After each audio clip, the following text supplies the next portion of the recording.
question. Back in 2018, September, when Bianca reached out, I would say I was a young girl. I think I was 23 at the time. I'm now 28. 23 at the time, running Inspire London, which was my personal project back then, having the time of my life. And I was probably a bit naive. I was very unsure of myself. I was just this girl who obviously wanted to do many things and just couldn't for whatever reason, but that was because of my just overthinking. I just wasn't able to sort of get through that. Back then, I probably thought I knew it all back then. I was definitely a know-it-all. And I'm sure Sade and Jennifer will testify to that. I definitely thought I was a know-it-all. And I think they have taught me, and the experience has taught me just to be more open-minded, that other people actually do have good ideas because they're amazing. I know they give me a lot of credit for being creative and doing all the stuff with branding and stuff like that, but they have had some amazing ideas, and I don't think they realize how creative they are as well. But now I can say that I'm a lot more confident in who I am. I am a 28-year-old married woman, now expecting a child. I was single when Bianca had reached out to me back in 2018 to start She's in a Pod. So yeah, this has been a journey of beautiful growth, in confidence in who I am as a person, and just honing in on me and my talents. But now, I think a lot of people can definitely say, and I've seen it myself too, I think I've definitely done a whole 360. I'm definitely more confident. I've done things that I could only sort of dream of, things that were on my bucket list. And, I've been able to say, look, I can actually tick this off. Definitely, I've had a lot of growth over the years. I think I'm more confident with working with people. I think I'm more confident in my abilities, my talents, my gifts also. And just growth overall. A lot of the conversations we've had during, these past 4 years in terms of on and off the podcast with guests and with each other have been just like eye-opening and life-changing. And so you take all those bits of and pieces of information and you apply it to your own life. And just the personal development has been great overall. So yeah. So two moments, probably our brunch. I've really enjoyed that. There was an element of sistership there. This is when we were first sort of getting to know each other. We met up at a coffee shop. It wasn't a moment, but it was a period. 2020, I felt like was a very shifting year for us.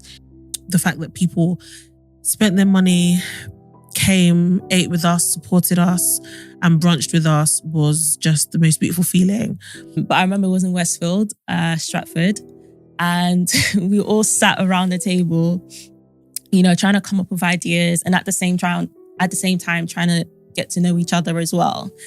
And I just remember us just being so enthusiastic about this journey, even though we couldn't really see what it was going to become. Initially, when we started in 2019, there was so many things we had so many bumps in the road. I think one major bump was just the fact that we didn't really know each other. And so there was a lack of chemistry, a lack of relationship. And because of that, we struggled a bit in the beginning, which wasn't inevitable. It's going to happen, right? And then, of course, the big spanner in the works was losing my mom and not really knowing whether I wanted to continue. And Sade and Jennifer, credits to them, they really just continued with it for a while until I kind of made up my mind about what I wanted to do. And so it was difficult the first year or so. And then COVID hit. COVID hit and we couldn't record in the studio. So we had a difficult first year, to say the least. And then my second moment that I absolutely loved was going to the award show and being nominated for the awards show. Maybe it hit like July, August in 2020, and something just shifted, something changed. And between then and the end of 2020, just amazing things were happening for us. We had Bosco Brunch. We were nominated for an award, our first award. Had our first nomination. And then we had the whole rebrand of season 3, and we just had a different, more mature look. And I think that's when we really elevated as a podcast and our community really started to build. One thing I'm taking away from the She's in a Pod journey is to remain consistent, is to enjoy every moment of any project. Sisterhood is everything. You need people around you. As much as you might think that you can go out and do this on your own, and you'll probably get somewhere just by doing stuff on your own. It won't ever be as much as what you can do if you have other people around you. To never underestimate yourself or your abilities or your ideas. Don't compare, and just keep going. I know I said like 4 things, but honestly, She's in a Pod has represented so much to me. It's taught me so much about myself. And I just there's not one thing that I can take away from this journey. People who are different from you, people who are the same from you. You need a variety of different people to sort of build you up and to support you along the way. Yeah, so just never underestimate yourself. Whatever you want to do, just do it. And I think that if you have the right heart, it will supersede any of your expectations. I think that's just the key to it, is just to be genuine and to work hard and block out the outside noise. Yeah.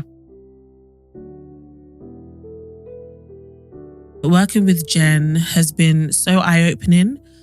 Her strength and her confidence and her personal projects and just what she does on the side of She's in a Pod has really motivated me. I often ask her questions like, Jen, how do you do this? How do you maintain your brand? How do you maintain consistency? How do you juggle everything? And I gained so much wisdom from her. I've loved seeing her growth because it encourages me.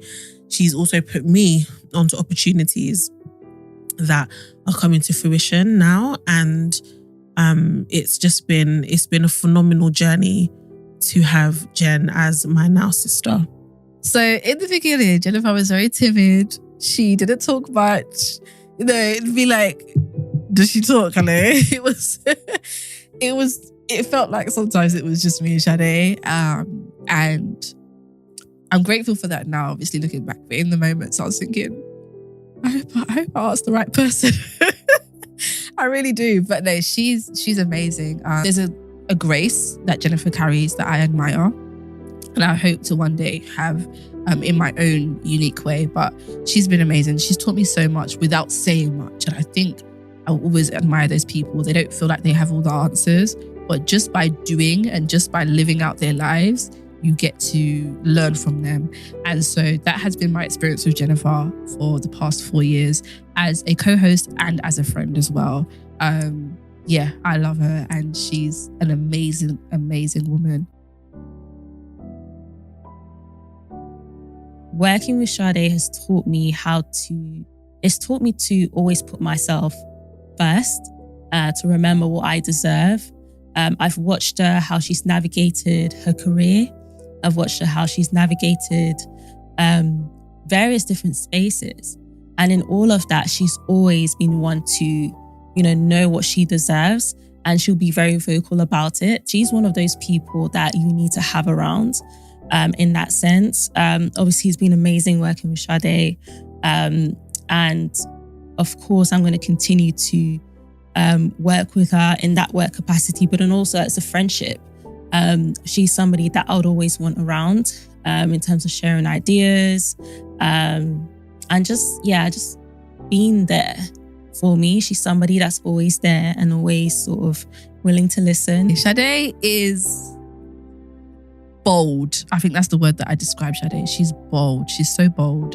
And I admire that because she's been the one to push us when we didn't feel like it, to encourage us. And I know there were moments where she didn't feel the best about like our journey and felt down sometimes about our progress, but she never let up when it came to pushing us to make sure that we were, if no one else is going to cheerlead, like be our cheerleaders and promote us and do what we need to do in order to get ourselves out there, it's going to be us. It has to be us. So out of the three of us, I think she was the one that set the tone for that. And I will always admire that about her. She knows what she wants.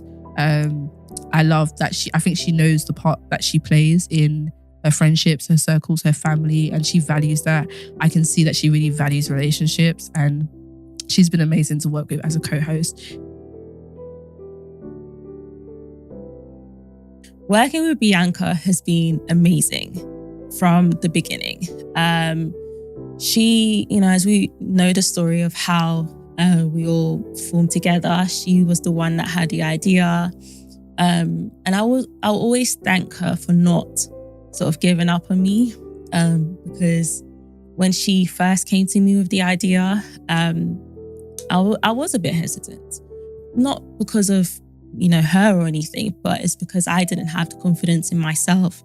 But from the beginning, like she has just been just amazing. Like she's been so great to work with. She's got so many ideas. She's super talented. If you guys could only see a fraction of what goes on behind, us putting things together, whether that's an event, an episode, the branding, Bianca plays a huge part in that. For that, I will always be grateful. Working with Bianca makes me feel, it makes me feel safe, and it makes me feel like, okay, like we've got this, and that's again somebody that you would need, as somebody I would want, not just as a teammate, but also as a friend. I just absolutely love Bianca's strength. Working with Bianca has been quite thought-provoking as well, because she's a woman of many ideas. So I've never worked with someone that has so much creative ideas and all, because I'm not as creative in my mind as her. Sometimes it made me feel a bit uneasy, but I've seen the difference that her creativity has made to She's in a Pod. So again, I'm so glad I've gained a sister in Bianca. She's been so exciting to work with, making us do things that we otherwise wouldn't have done, pushed us out of our comfort zones to just go for it and to have confidence and just do what you want unapologetically. Hey girl! It's your SIAP sisters, Bianca and Jenny and Shade. What country are you from, Kia? Dominican, Jamaica. There we go! I definitely think that as you get older, what did I say? As you get older? Yeah. Hey! I was like, I thought that the Yoruba was coming out, and then You actually be getting it down when your country is in ruins. Honestly. 5 seasons, 4 years, or 3.5 years. We've been at this for a while. We've tried. Yes, we have. Well, I am about to become someone's mother. Cannot believe I'm even saying those words. Hopefully, more talks. I have tried to sort of stay consistent in that area of, obviously, I am working in mental health, and that's the type of area that I want to, keep shining a light on, especially mental health in the Black community. I'm definitely going to continue in this area of working with women, working with young, I'm going to say I'm young, millennial women. I'm 30, but I'm young, okay? Working with millennial women. I hope to start a business, which you'll all find out very soon, hopefully. This little person inside of me right now has given me so much confidence and motivation. Fingers crossed you'll be seeing more of me out there, more features, more talks. Also with my business Sasa, where we support people with various mental health conditions, and especially Black people with neurodevelopmental conditions. Specifically as well, Black women, because they have my heart, and just hearing their stories and being able to continue to create safe spaces for them. I think that's important for me because it's something we haven't always had and we still struggle to have and create sometimes. So I will continue to do that with my own brand OL, and helping women to also kind of like get their businesses off the ground with their branding and their brand identity, and so much more. Just the beginning, hopefully.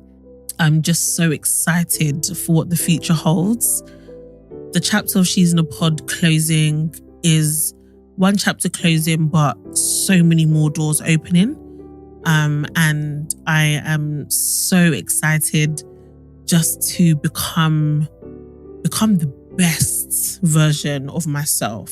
Genuinely, I'm so excited for my growth. And so excited to just become me, develop my personal brand, become, just become a woman of value. My mum always says the world is my platform, and I'm about to show that is true. This podcast has been something that we all wanted to do and started because we had a shared passion for just encouraging young women. We know that life can be a bit harder for us sometimes. It's harder for us to find our voice. And I just hope young women can take away that a sisterhood is so important, that having people that encourage you and having a community that is there for you is so important, and everyone should have that. It's okay to be different. It's okay to not have it all together. Everyone has a journey. Everyone has a beginning, and that you just need to continue doing what you're doing. We hope that you've learned as well, because we've had some very inspiring and knowledgeable guests. So we hope that you've learned something. We hope that whatever kind of project you're working on or idea you have, that you can start it. I also hope that young women have become a lot more confident as well. My honest hope would be that people could look at us and see something in themselves as well, and feel like, okay, do you know what? I feel reassured right now. I can keep on going, because that's all we ever wanted to do. Aside from the glitz and glam, like all we wanted to do is share our message of, yes, being sisters, but then also being different types of people and being at different stages in life. And sometimes life doesn't always go the way that you planned. And I'm so grateful that we've been able to share that. We've been able to share how we've gotten to the other side, or sometimes how we haven't gotten to the other side. And I think that's also important to showcase. Your voice matters, your story matters, that no matter how many people are doing what you want to do, you will always have a fresh and new perspective. You will always have people who can easily relate to you because of the way you're doing things. I hope that they know that it's okay to be yourself as well. It's okay to be you. You don't need to be this perfect package in order to put yourself out there, or for people to listen to you, or for people to be impacted by you. I hope that's what they take away. I hope that we have been good examples for you. We're not perfect, of course, but good examples of just feeling the fear and doing it anyways. And good examples of sisterhood.